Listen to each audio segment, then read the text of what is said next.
Hello everyone, welcome to dosa and donut. ఇవాళ ఎపిసోడ్లో నాకు మోస్ట్ ఇంట్రెస్టింగ్ టాపిక్ అనమాట, రియల్ ఎస్టేట్.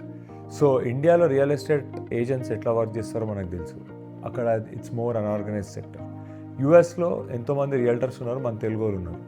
నా ఇల్లు అమ్మింది కూడా ఒక రియల్టర్, తెలుగు అతనే అనమాట. ఆయన పేరు శేఖర్ పుట్ట. సో అతను జార్జియాలో ఎన్నో ఇయర్స్ నుంచి రియల్ ఎస్టేట్ చేస్తున్నాడు యాజ్ అన్ ఏజెంట్. సో ఆయనతో ఇవాళ casual chit chat to understand ఇప్పుడు కరెంట్ మార్కెట్ ఎట్లుంది రియల్ ఎస్టేట్ ఓవరాల్గా. ఎందుకంటే చాలా మటుకు మనం వింటున్నాం మార్కెట్ డౌన్ అయింది, ఇల్లు ప్రైజెస్ తగ్గిపోయినాయి అని. సో జార్జియా మార్కెట్ ఎట్లుంది and at the same time ఇండియాలో రియల్ ఎస్టేట్కి అమెరికాలో రియల్ ఎస్టేట్కి ఉన్న డిఫరెన్సెస్ ఏంటి, సో దాని గురించి మనం ఇవాళ కన్వర్స్ చేద్దాం అనమాట. ఇప్పుడు 2020-21లో ఉన్నోళ్ళు లాస్లో ఉన్నారా, ప్రాఫిట్లు ఉన్నారా? సో 22 వరకు కొన్న వాళ్ళకి మోస్ట్లీ ఎవరు డిసైడ్ చేస్తారు రేటు, ఓనరేనా? సో యాజ్ అన్ ఏజెంట్ అయితే ఇక్కడికి అంటే ఇక్కడ అన్ని ఇండియాలో చాలా మంది రియల్ ఎస్టేట్ ఏజెంట్స్ చెప్పేది ఏంటంటే కొనుక్కుంటారు, మిమ్మల్ని యూజ్ చేసుకుంటారు, ప్రాపర్టీ చూసుకుంటారు, చూసుకొని తర్వాత ఓనర్తో డైరెక్ట్ అయిపోవడము, ఈ ఏజెంట్ కమిషన్ ఇవ్వకపోవడము, అయిపోయినాక కూడా ఏజెంట్ కి కమిషన్ ఇవ్వకపోవడము. హలో అన్న, శేఖర్ అన్న, ఎట్లున్నారు? బాగున్నా, నువ్వు ఎట్లా? యా బాగున్నా. సో నేను ఇవాళ దీనికి వచ్చినందుకు చాలా thank you.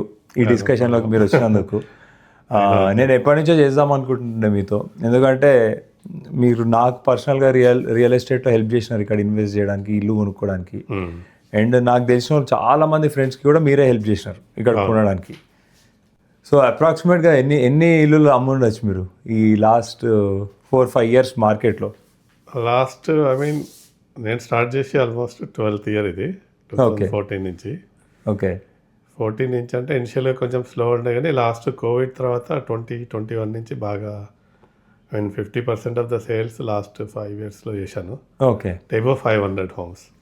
500 homes in the last 4 years. Last 6 yearsలో అనుకోవచ్చు, 5 to 6 yearsలో 500.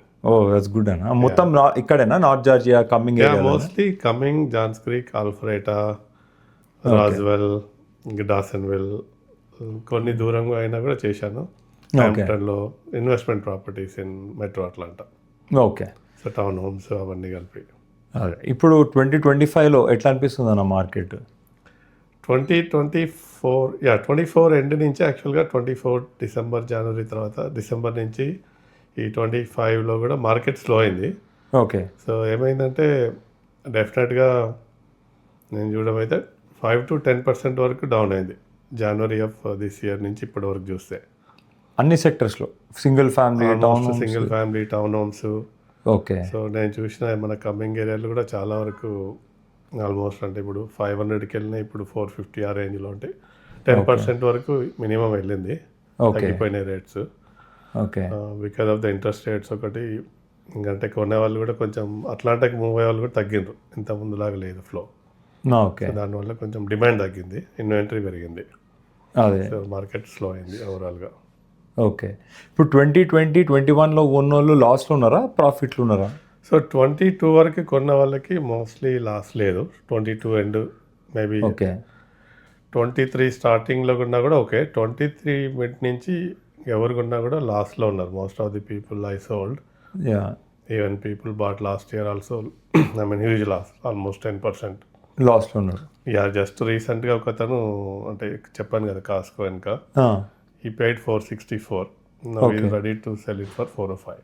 So 60,000 loss.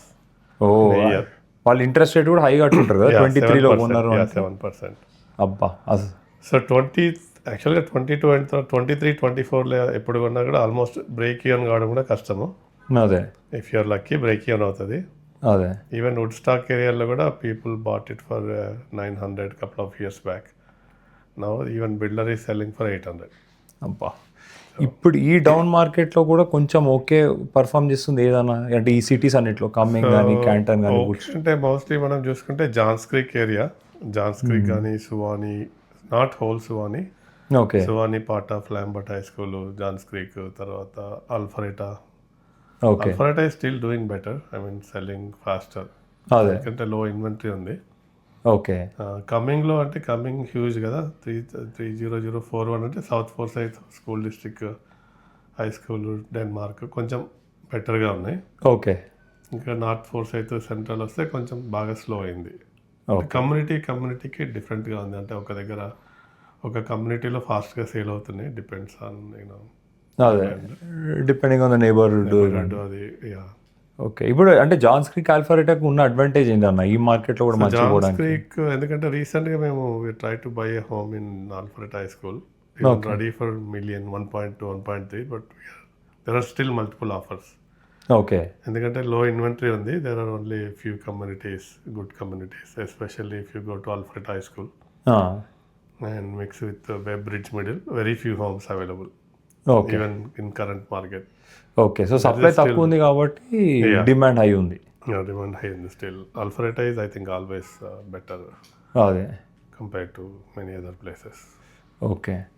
అయితే ఇప్పుడు చూస్తే అన్న మనకి ఇప్పుడు మీకు ఇండియా రియల్ ఎస్టేట్ కూడా ఐడియా ఉంటుంది కదా, హైదరాబాద్ ఈ రియల్ ఎస్టేట్ అంతా. సో ఒక్కసారి జస్ట్ మీ ఇంట్రడక్షన్ ఇవ్వండి అన్న. అంటే మీరు ఎక్కడి నుంచి యూఎస్కి ఎప్పుడు మూవ్ అయినారు, ఇట్లా హై లెవెల్. యూఎస్కి 2001లో వచ్చాను. ఓకే, 2001లో రాకముందు కంటే ఇండియాలో జాబ్ చేసిన తర్వాత మధ్యలో కొంచెం గ్యాప్ ఉండే ఇండియాకి, అంటే యూఎస్కి వచ్చే ముందు. ఓకే. యాక్చువల్గా మధ్యకాలంలో జస్ట్ స్టార్టెడ్ రియల్ ఎస్టేట్ ఇండియాలో. ఇండియా సెల్లింగ్ ప్లాట్స్ ఉండదు కదా. అవును, అప్పుడు కోహెడా వైజాగ్ రామోజీ ఫిలిం సిటీ దగ్గర అవును, అవును. అక్కడ ప్లాట్లో వేసి అప్పట్లో 200 yardsకి ఎంత చాలా తక్కువలో ఉండే, మేబీ 100 rupees యార్డ్కి అంతే, చాలా అంటే వెరీ రీజనబుల్, 20,000కి ప్లాట్ ఏదో ఉండేది. ఓకే. అట్లా చేసిన తర్వాత యూఎస్కి వచ్చాను. మేబీ ఇండియాలో ఉంటే కూడా చేసేవాడినేమో రియల్ ఎస్టేట్. అదే యూఎస్కి వచ్చిన తర్వాత ఇంకా ఐటీ జాబ్లో కంటిన్యూ అయ్యి 2000 అట్లాంటాలో ఉండే ఫస్ట్, మళ్ళీ క్యాన్సర్స్కి వెళ్ళి మళ్ళీ బ్యాక్ అట్లాంటాకి వచ్చినాక ఇల్లు కొనడానికి ఇల్లు చూస్తున్నప్పుడు మనం కొన్న తర్వాత ఫ్రెండ్స్ వస్తారు కదా, అవును, అందరికి చూపిస్తుంటే ఇక మా వైఫ్ కూడా ఉండే, అరే నువ్వే చూపిస్తావు ఎందుకు, నువ్వే లైసెన్స్ తీసుకోవచ్చు కదా అని ఎప్పటి నుంచో ఎమ్మటి పడుతుండే. నేను కొంచెం డిలే చేసిన. ఓకే. సో 2014లో తీసుకున్నాక ఆటోమేటిక్గా మీరు కూడా స్టార్ట్ చేసారు. ఓకే. అయితే ఇప్పుడు మీరు అన్నారు కదా ఇండియాలో కూడా చేస్తుండే అని, కొన్ని రోజులు చేసిన అనేసి. సో అక్కడికి ఇక్కడికి ఏం డిఫరెన్స్ చూసినారు అంటే రియల్ ఎస్టేట్ మార్కెట్ కానీ ఆర్ యాజ్ అన్ ఏజెంట్ లాగా difference? So as an agent అయితే ఇక్కడికి, అంటే ఇక్కడ అన్ని యూ టు రైట్ ఎగ్జామ్ కదా. రియల్ ఎస్టేట్ అంటే లైసెన్స్ ఉండాలి. ఇండియాలో అయితే లైసెన్స్ అవసరం లేదు. అవును. సో పర్సంటేజ్ వైజ్ చూసుకుంటే ఐ మీన్ ఇక్కడైతే ఫిక్స్డ్, ఇప్పటివరకు ఫిక్స్డ్ పర్సంటేజ్ అండి రియల్టర్స్కి. ఇండియాలో అయితే వేరీ అవుతుంది. ఓకే. అదర్ దాన్ దట్ అంటే ఇండియాలో ప్రాపర్టీ కొనాలి అంటే లాట్ ఆఫ్ ఇష్యూస్, అంటే యూ టు గో త్రూ, అంటే లీగాలిటీ, డ్యూయల్ రిజిస్ట్రేషన్స్, అవన్నీ చాలా ఇష్యూస్ ఉంటాయి కదా. ఇక్కడ ఏంటంటే కొంచెం అంతా ఎలక్ట్రానిక్ కాబట్టి డ్యూయల్ రిజిస్ట్రేషన్స్ అనేది ఉండవు, మోస్ట్ లైక్లీ అట్లాంటి ఇష్యూస్ ఉండవు. ఏమన్నా టైటిల్ ఇష్యూస్ వెరీ రేర్ కేసెస్లో టైటిల్ ఇష్యూస్ ఉంటాయి కానీ. ఓకే. సో ప్రాపర్టీ అంటే ఇక్కడ ఈజీగా కొనేయచ్చు ఏదన్నా నచ్చింది అంటే. ఇప్పుడు ఇండియాలో ఏమన్నా కొన్న తర్వాత మనకి ప్రాబ్లమ్స్ తెలుస్తాయి, ఆల్రెడీ వేరే వాళ్ళకి అమ్మారు అది కానీ. ఇక్కడ టైటిల్ రిజిస్టర్ అంటే కొనే ముందు టైటిల్ వెరిఫికేషన్ ఉంటుంది, టైటిల్ సెర్చ్ ఉంటుంది. Attorneys almost I think 50 years back వరకు వెళ్తారు టైటిల్ సెర్చ్లో వెళ్ళి, look in to all the chains అనమాట. ఎవరు అమ్మారు, ఎప్పుడు అమ్మారు, అది వాళ్ళు లీగల్గా అమ్మారా, ఏమన్నా ప్రాబ్లమ్స్ ఉన్నాయనేది. ఓకే. ఎందుకంటే నాకు ఇండియాది గుర్తులేదు. ఇక్కడ ఏంటంటే టైటిల్ ఇన్సూరెన్స్ అని ఉంటుంది. నాకు ఇండియాలో ఉందో లేదో అంత ఐడియా రావట్లేదు. అంటే ప్రాపర్టీ కొనే ముందు there is a title company, వాళ్ళు నీకు టైటిల్ ఇన్సూరెన్స్ ఇష్యూ చేస్తారు. హోమ్ ఓనర్స్ది కానీ లెండర్స్ది మస్ట్ లోన్ తీసుకున్నప్పుడు. అవును. ఆ టైటిల్లో ఏంటంటే ఆ టైటిల్ వాళ్ళు సెర్చ్ చేసి మనకి ఇన్సూరెన్స్ ఇస్తారు, అంతే క్లియర్ ఉంటేనే. ఓకే. అది కాకుండా ఏదైనా టైటిల్ ఇష్యూస్ వల్ల నీ ప్రాపర్టీ లాస్ అయినా అనుకో, వాళ్ళు నీకు పే చేస్తారు మనీ. ఆ ఇన్సూరెన్స్ కంపెనీ మనకు కంపెన్సేట్ చేస్తుంది. ఓకే. సో అట్లాంటి కేసెస్ అయినాయి వెరీ. ఒకసారి ఐ థింక్ ఇక్కడే అట్లాంటాలో మ్యారియాటలో I heard the whole subdivision was sold to someone by title fraud. ఇక్కడ కూడా అది టైటిల్ అంతా అది కమ్యూనిటీ మొత్తం బిల్డ్ అయిన తర్వాత ఏదో కేసు అయింది, బట్ ఫైనల్గా ఏదో రిజాల్వ్ అయినట్టుంది. కానీ someone sold to someone with the same name, ఆ ఫ్యామిలీలో నేమ్ సేమ్ ఉండే, అట్లా అయింది. Rare cases. ఇక్కడ కూడా డబుల్ రిజిస్ట్రేషన్ లాగా, లేకపోతే అది డబుల్ రిజిస్ట్రేషన్ కాదు, టైటిల్ ఫ్రాడ్. అయితే బేసిక్గా ఏంటంటే ఒక 2-3 generationలో సేమ్ నేమ్ పెడతారు కదా ఇక్కడ. అవును. సో వాళ్ళు జాన్ బ్రౌన్ 1, 2 వాళ్ళ నాయనమ్మ పేరు మీద ఎవరి పేరు మీద ఉంటే అలా అమ్మేయారు అనమాట. ఓకే. అది రాంగ్, ఓకే. వేరే వాళ్ళు టైటిల్ ఫ్రాడ్తో అమ్మారు. ఓ మరి అప్పుడు ఎట్లా ఇన్సూరెన్స్ కంపెనీ వచ్చి ఎవరైతే అప్పుడు కవర్ అవుతుంది యాక్చువల్గా. ఇప్పుడు నువ్వు టైటిల్ ఇన్సూరెన్స్ ఉంటే హ్మ్. రెండు ఉంటాయి టైటిల్ ఇన్సూరెన్స్లో, ఒకటి లెండర్స్ ఉంటుంది, ఒకటి ఓనర్స్ టైటిల్ ఇన్సూరెన్స్. హ్మ్. సో లెండర్ పార్ట్ నీకు ఓనర్ లేదనుకో, లెండర్ పార్టే పే చేస్తాడు, నువ్వు పెట్టిన మనీ ఎంత పోతాయి. ఓకే. ఓనర్స్ టైటిల్ ఇన్సూరెన్స్ ఉంటే నీకు నీ డబ్బులు వచ్చేస్తాయి. ఓకే. ఓకే. అయితే ఇక్కడ కూడా ఉన్నాయి లిటిగేషన్స్. రేర్ కేసెస్, చాలా తక్కువ, కానీ ఒక రెండు ఉన్నాయి, కానీ అదర్ దాన్ దట్ ఇక్కడ చాలా తక్కువనే. ఇప్పుడు ఇక్కడ మనకి single family home, town homes ఇవైతే ఐడియా ఉంది, అంటే మేము కూడా ఆ ప్రాసెస్లోకి వెళ్ళాం కాబట్టి కొనడానికి ఇవన్నీ. కానీ ఈ ల్యాండ్ ఎట్లా వర్కౌట్ అవుతుంది అన్న, ల్యాండ్ సెల్లింగ్ అండ్ బయింగ్. ఇప్పుడు ఇండియాలో ఓపెన్ ల్యాండ్ ఉంటుంది, మనకి జోనింగ్ సిస్టమ్స్ ఉంటాయి కదా, కన్జర్వేషన్ జోన్ అంటాడు, R1 జోన్, R2 జోన్. ఒక జోన్లో ఇంతవరకే చేయొచ్చు, ఇవే చేయొచ్చు, ఈ యాక్టివిటీసే చేయొచ్చు, కమర్షియల్ యాక్టివిటీస్ చేయకూడదు, ఇట్లాంటి డిఫరెంట్ జోనింగ్ ఉంటుంది కదా. ఇక్కడ ఓపెన్ ల్యాండ్ బయింగ్కి ఎట్లా, అంటే ఏ ల్యాండ్ అన్నా కొనుక్కొని దాంట్లో ఏమని చేయొచ్చా, లేకపోతే ఎట్లుంటుంది ఇక్కడ యూజువల్లీ సిస్టమ్? అంటే ఏ ల్యాండ్ అయినా కొనుక్కొని ఏమైనా చేయొచ్చు. అంటే లొకేషన్ బట్టి కాబట్టి కొన్ని రిస్ట్రిక్షన్స్ ఉంటాయి. అంటే ఒక ఏరియాని మొత్తం వాళ్ళు ముందే డిక్లేర్ చేస్తారు, ఇది ఓకే జోనింగ్ అది. Okay. Anything mostly agriculture land ఉంటుంది. అగ్రికల్చర్ ల్యాండ్ని కమర్షియల్కి కానీ, అంటే residential different R1, R2, R3 convert చేసుకోవచ్చు. సో కొనే ముందు మనకు తెలుస్తుంది, అంటే ఇప్పుడు ఆల్రెడీ ఇక్కడ ప్రాపర్టీ ఉందంటే మనం కౌంటీలో వెళ్ళి కొంచెం ఎంక్వైరీ చేయొచ్చు. ప్లస్ ఆ చుట్టుపక్కల రీసెంట్గా ఏమైనా కన్వర్షన్స్ అయినాయి, దేంట్లో ఏ జోనింగ్లో కన్వర్ట్స్ అవుతున్నాయి. ఇంకో అడ్వాంటేజ్ ఏంటంటే ల్యాండ్ కొన్నప్పుడు మనము ల్యాండ్లో కంటింజెన్సీ పెట్టచ్చు, ఓకే ఇది ఈ జోన్కి కన్వర్ట్ అయితేనే తీసుకుంటా అని. ఓకే. అది పెడతారు కాబట్టి ఇప్పుడు చాలామంది బిల్డర్స్ అట్లే చేస్తారు, ల్యాండ్ కాంట్రాక్ట్లో వెళ్ళిన తర్వాత వాడు అప్లై చేస్తాడు జోనింగ్కి, కట్టుకుంటా అని. లేదు అంటే వాడు బ్యాక్అవుట్ అవుతాడు కాంట్రాక్ట్ నుంచి. So there is an option. Okay. లేదు నేను ఖచ్చితంగా కాకపోయినా పెట్టుకుంటానులే అంటే చాలామంది కొనేసుకుంటారు అగ్రికల్చర్ ల్యాండ్ తక్కువ వచ్చినప్పుడు. ఓకే. సో కాస్ట్లీ అంటే కొంచెం కమర్షియల్ చేయాలనుకుంటే ఎక్కువ డబ్బులు ఉన్నప్పుడు లోన్ అది కంటింజెన్సీ పెట్టేసి కంటింజెన్సీ ద్వారా అప్లై చేస్తారు కౌంటీలో. పర్మిషన్ వస్తే మూవ్ అవుతారు, మూవ్ ఫార్వర్డ్, లేదంటే బ్యాక్అవుట్ అయిపోవచ్చు. అంటే అగ్రిమెంట్కి ఇనిషియల్గా మనము ఎర్నెస్ట్ మనీయో లేకపోతే అడ్వాన్స్ వచ్చేస్తాయి, బ్యాక్ వచ్చేస్తాయి. కాకపోతే ఈ ఖర్చు పెడతావు కదా ఇప్పుడు ఈ permissions, you lose that money, అవి పోతాయి. ఓకే. ఓకే. ఇప్పుడు యూజువలీ మన దగ్గర ఏమో ఇప్పుడు హైటెక్ సిటీలో ఇంత ఉంది పర్ యార్డ్, లేకపోతే ఇంకో ఏరియాలో ఎల్బీ నగర్లో ఇంత ఉంది పర్ యార్డ్ అని ఉంటుంది కదా రేటు. ఆ ఏరియాలో అప్రాక్సిమేట్గా అంతనే ఉంటుంది. ఇక్కడ కూడా అంతేనా? ఇప్పుడు నేను ల్యాండ్ కొనాలంటే కమ్మింగ్లో ఇంత ఉంది అన్నట్టు ఉంటుందా, లేకపోతే ఒక స్పెసిఫిక్ ల్యాండ్ ఇప్పుడు అట్లే ఉండదు. యాక్చువల్గా ఇండియాలో ఉన్నట్టు ప్లాట్లో కాలనీలో పోతే ఇది ఇంత పోయిందంటే నెక్స్ట్ టైం దానికంటే ఎక్కువ కదా. ఇక్కడ ఏంటంటే పక్కగా ఉన్నా కూడా నీకు డిఫరెంట్ రేట్లు ఉండొచ్చు, అట్లా ఫిక్స్డ్ ఏమి ఉండదు. ఓకే. ఇప్పుడు అక్కడ 4 ఎకరాలు, ఇక్కడ 10 ఎకరాలు ఉందనుకో, వాడు 4 ఎకరాల వాడు 100,000 పెట్టవచ్చు, 10 ఎకరాల వాడికి 70,000కి పడవచ్చు. ఓకే. ఎవరు డిసైడ్ చేస్తారు రేటు? ఓనరేనా? ఓనర్ ఏం డిసైడ్ చేయదు, మార్కెట్ డిమాండ్ని బట్టి రేటు డిసైడ్ అవుతుంది. ఓకే. జనరల్గా అంటే ఇప్పుడు లిస్ట్ చేసేటప్పుడు రియల్ ఎస్టేట్ ఏజెంట్ చెప్తాడు అనమాట, ఓకే ఈ ప్రైస్లో వెళ్ళొచ్చు, ఇంత లిస్ట్ చేద్దామని. ఓనర్లు కూడా రీసెర్చ్ చేసి ఓకే ఇంత కాదు నువ్వు ఇంత లిస్ట్ చేయంటే నీకు మార్కెట్ బాగుంటే వెళ్తుంది. డిపెండ్స్ అనమాట, ఇంకా వాడి లొకేషన్ బట్టి టైంను బట్టి వెళ్తూ ఉంటాయి, కానీ సేమ్ ప్రైస్కి వెళ్ళాలని ఏం లేదు. ఇక్కడ అట్లా ఏమి ఉండదు. అదే సేమ్ కమ్యూనిటీలో సేమ్ మోడల్ కూడా డిఫరెంట్ ప్రైజెస్కి వెళ్తాయి. అవును. సో మన ఇండియాలో కాదు యాక్చువల్గా, ప్లాట్ ఒక ఏరియాలో పోయిందంటే నెక్స్ట్ టైం దానికంటే ఎక్కువనే చూస్తారు కదా, అట్లే ఉండదు. అదే ఫిక్స్డ్ అంటే ఏమి ఉండదు ఇక్కడ. ఓకే. ఇప్పుడు మీరు చేసిన డీల్స్లో, అంటే మీరు చేసిన క్లోజింగ్స్లో వీటిల్లో ఎవరైనా కూడా ఇప్పుడు ఇన్వెస్టర్స్ కూడా ఉంటారు కదా, ఇన్వెస్ట్మెంట్ హోమ్స్ లాగా కొన్నోళ్ళు కూడా. సో కొంతమంది మన ఇండియా నుంచి వచ్చిన వాళ్ళు ఇక్కడ ఇన్వెస్ట్ చేస్తారు, కొంతమంది ఇండియాలో ఇన్వెస్ట్ చేసుకుంటారు. సో మీరు వచ్చిన టైంలో మీ ఫ్రెండ్స్ ఎవరైనా ఉంటారు కదా, సో వాళ్ళు ఎక్కువ మంది ఇక్కడ ఇన్వెస్ట్ చేసిన వాళ్ళు ఎక్కువ బెనిఫిట్ అయినారా, లేకపోతే ఇండియాలో ఇన్వెస్ట్ చేసిన వాళ్ళు ఎక్కువ బెనిఫిట్ అయినారా?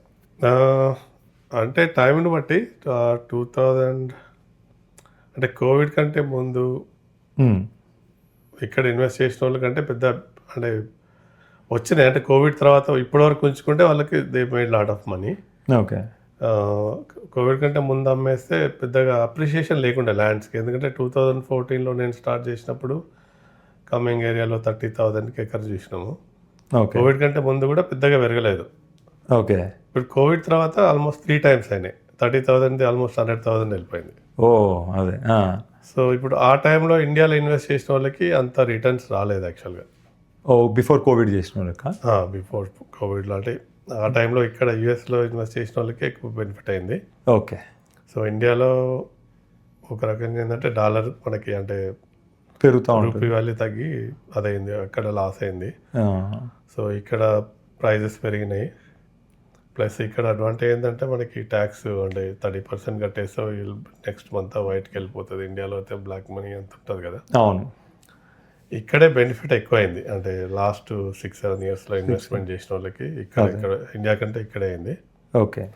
కోవిడ్ కంటే ముందు చూసుకుంటే అంటే ఇప్పుడు 2005లో నేనే ఉన్నా. 2005లో కొనుక్కున్నప్పుడు ప్లాట్ అప్పుడు ఎంత 20 lakhs పెట్టామనుకున్నాం. 20 lakhsకి ఇప్పుడు మేబీ 3.5 crores అట్లా అయింది. అంటే ఆల్మోస్ట్ 17 times పెరిగినట్టు. 20 yearsలో ఆల్మోస్ట్ 20 times పెరిగినట్టు కదా. 20 times. అట్లా ఇక్కడ పాసిబిలిటీ లేదు కదా సార్. అన్ని టైమ్స్ లేదు, ఒకటే ప్రాపర్టీ. ఓకే అంటే ఇప్పుడు అమ్మేసి కొనేస్తే ఎక్కువ పెరగదేమో. మనకి ఇండియాలో అంటే పెరుగుతూనే ఉంటుంది ఎవ్రీ ఇయర్. ప్రతి ప్రాపర్టీ అంటే జనరల్గా స్టాప్ అంటూ ఉండదు, కొద్ది గొప్ప ఉంటుంది. అదే ఇక్కడ ఏంటంటే కొన్ని ప్లేస్లలో స్టాగ్నెట్ అయిపోతాయి ప్రైజెస్. ఇంకా ఒక స్టేజ్ వచ్చినాక అక్కడే ఉంటాయి. ఇంకా అదే పెరుగు అప్రిషియేషన్ తగ్గిపోతుంది. ఒక ఈవెన్ కమ్యూనిటీలో కానీ పక్కన కొత్త కమ్యూనిటీ వచ్చినా కూడా నీ ప్రైజెస్ ఏం పెరగవు. సో ఇండియాలో ఏంటంటే కంటిన్యూస్గా పెరుగుతూనే ఉంటుంది. అదే లాంగ్ బ్యాక్ అంటే 2010 లోపు ఐ థింక్ ఆ టైంలో ఇన్వెస్ట్ చేసిన వాళ్ళు they made lot of money in India. మీ సర్కిల్లో కూడా? ఓకే. 2005-6లో ఎకరాలు కొనుక్కొని హైటెక్ సిటీ సైడ్ అప్పుడు అంటే ఈవెన్ చాలా తక్కువ 1-2 లక్షలలో కొనుక్కొని తర్వాత ఎన్నో కోట్లు అయిపోయినాయి కదా. అవును అవును. 2010-11 వరకు ఇన్వెస్ట్ చేసినందుకు ఇండియాలో బాగానే అప్రిషియేట్ అయినాయి. ఐ థింక్ తర్వాత కొంచెం స్లో డౌన్ అయింది, మార్కెట్ స్లో డౌన్ అయినట్టుంది అక్కడ కూడా. అదే ఇప్పుడు మీరు పర్సనల్గా ఎవరైనా వచ్చి మిమ్మల్ని అడిగితే ఇండియన్స్ ఇక్కడ ఇన్వెస్ట్ చేయాలా ఇండియాలో ఇన్వెస్ట్ చేయాలా అంటే మీరు ఏం సజెషన్ ఇస్తారు రియల్ ఎస్టేట్లో?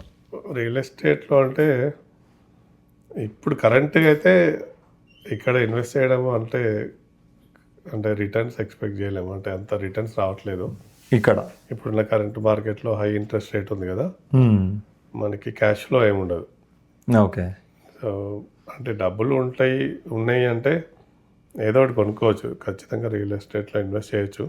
అదే అంటే ఇప్పుడు ఇండియాలో ఇన్వెస్ట్ చేస్తానంటే నువ్వు మళ్ళీ బ్యాక్ వెళ్తాను ఇండియాకి అనుకుంటే ఇండియాలో ఇన్వెస్ట్ చేయొచ్చు. ఓకే. డెఫినెట్గా ఇండియాలో రిటర్న్స్ ఎక్కువ వస్తాయి ఇప్పుడున్న మార్కెట్లో. అదే ఇప్పుడు ఇక్కడ ఇన్వెస్ట్ చేస్తే ఇప్పుడున్న సిచ్యువేషన్లో ఐ థింక్ ఇండియాలో ఇన్వెస్ట్ చేస్తేనే బెటర్. ఓకే.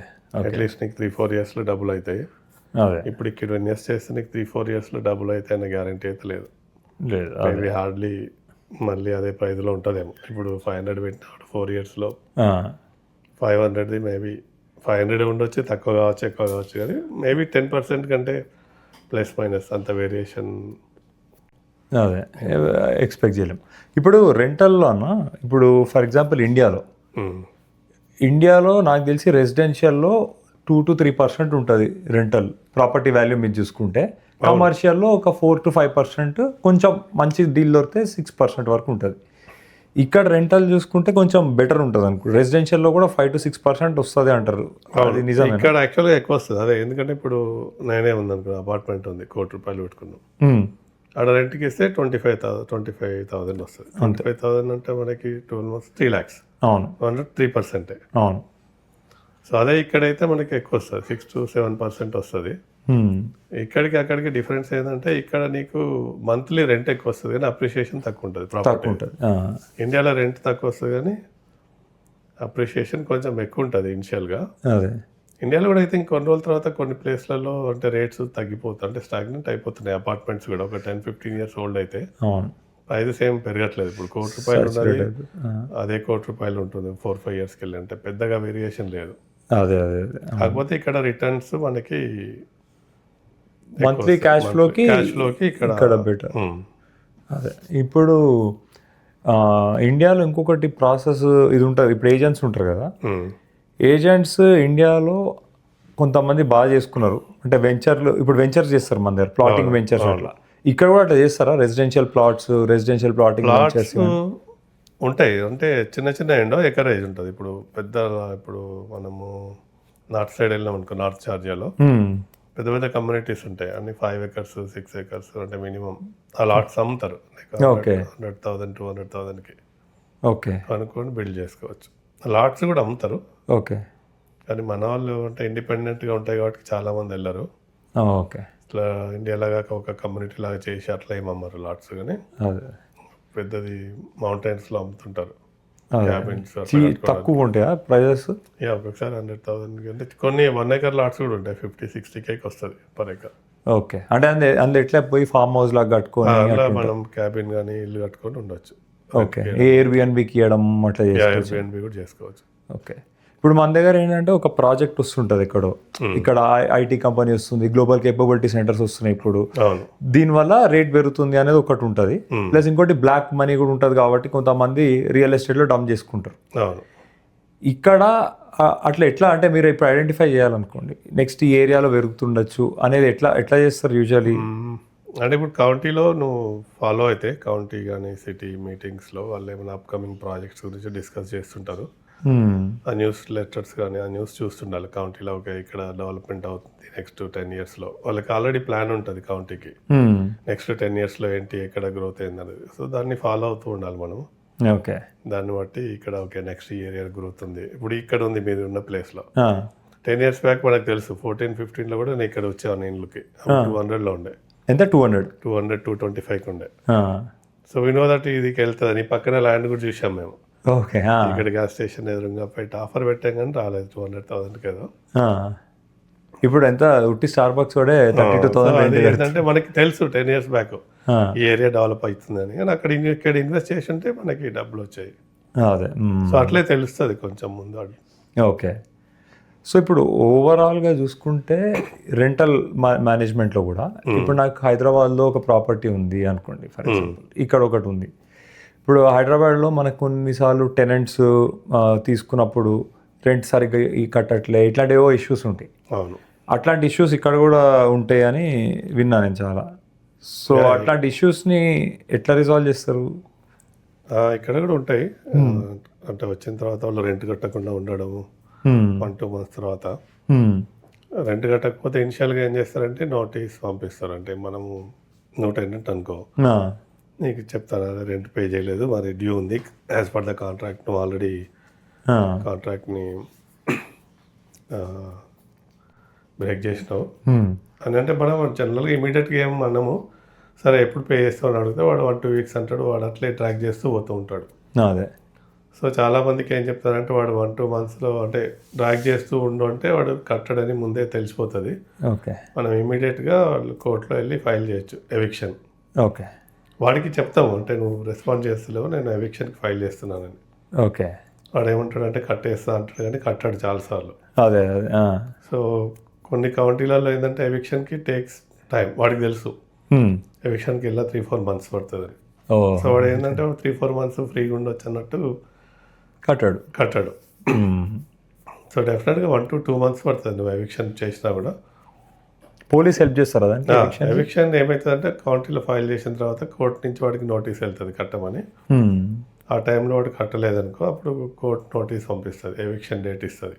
ఓకే. ఆ డేట్ రోజు నువ్వు కాప్స్కి కాంటాక్ట్ చేస్తే వాళ్ళు వస్తారు, అంటే వాళ్ళకి పే చేయాలి మనం. అదే. కాప్స్కి సైజుని బట్టి ఒక 2 కాప్స్ వస్తారు. ఆ టైంలో వాడు సామాన్ అంతా తీసి బయటపడేయాలి.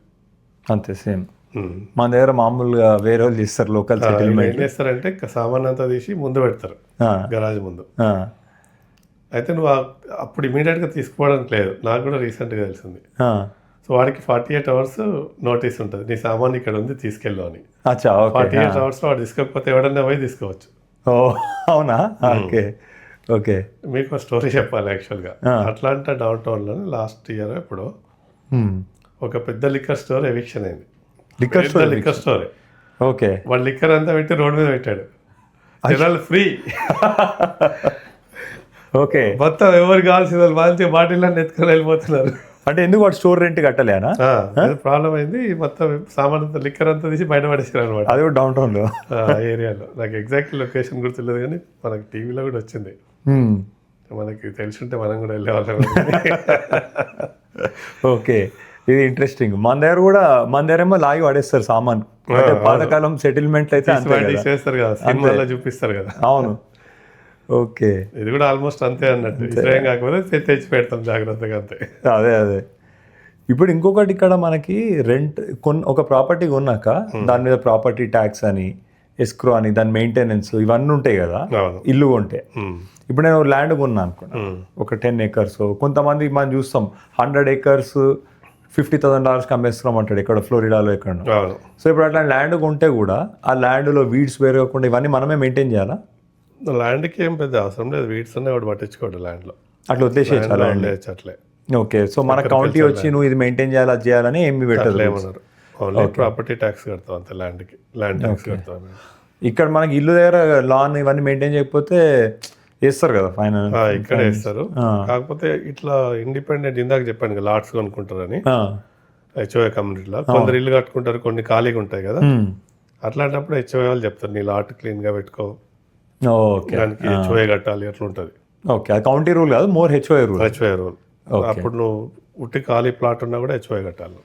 ఓహో, ఓకే, అదే ఇల్లు కట్టినా కట్టకపోయినా కట్టాలి హెచ్ఓఏ. ఓకే.